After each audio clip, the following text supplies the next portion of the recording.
કાચના લંબઘન વડે પ્રકાશનું વક્રીભવન. જો કાગળ પર દોરેલી રેખા પર કાચનું લંબઘન મૂકવામાં આવે તો તે રેખા ઉપર તરફ સ્થાનાંતરિત થયેલી જણાય છે. આ જ રીતે પાણીથી ભરેલા સ્વિમિંગ પુલના તળિયે રહેલી કોઈ વસ્તુ ઉપર હોય તેમ દેખાય છે. પ્રકાશના વક્રીભવનને લીધે આવો ભ્રમ થાય છે. આકૃતિમાં દર્શાવ્યા મુજબ પ્રકાશનું કિરણ AB લંબઘનની સપાટી PQ પર B બિંદુએ θ1 જેટલા કોણે આપાત થાય છે. બિંદુ P પરથી વક્રીભવન પામી વક્રીભૂત કિરણ BC સપાટી RS પર C બિંદુએ θ3 કોણે આપાત થઈ કિરણ CD સ્વરૂપે લંબઘન કાચમાંથી નિર્ગમન પામે છે. વક્રીભવનના નિયમોનો ઉપયોગ કરીને આપણે નિર્ગમન કિરણની દિશા શોધીએ.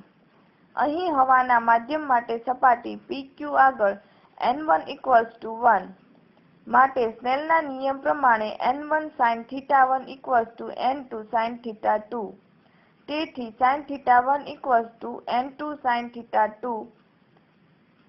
સમીકરણ 1.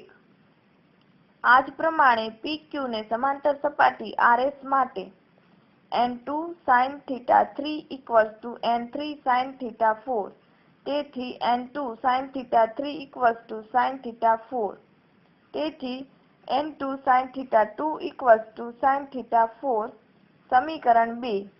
સમીકરણ 1 અને 2 પરથી sin θ1 sin θ4. તેથી θ1 θ4.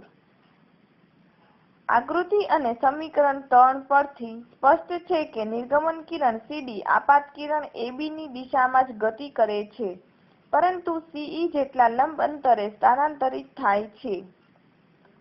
આમ જ્યારે પ્રકાશનું કિરણ બે સમાંતર વક્રીભવનકારક સપાટીઓ પરથી વક્રીભવન પામે ત્યારે નિર્ગમન કિરણનું આપાત કિરણની દિશામાંથી સ્થાનાંતર થાય છે. પ્રકાશના આવા પ્રકારના સ્થાનાંતરને પાર્શ્વિય સ્થાનાંતર કહે છે.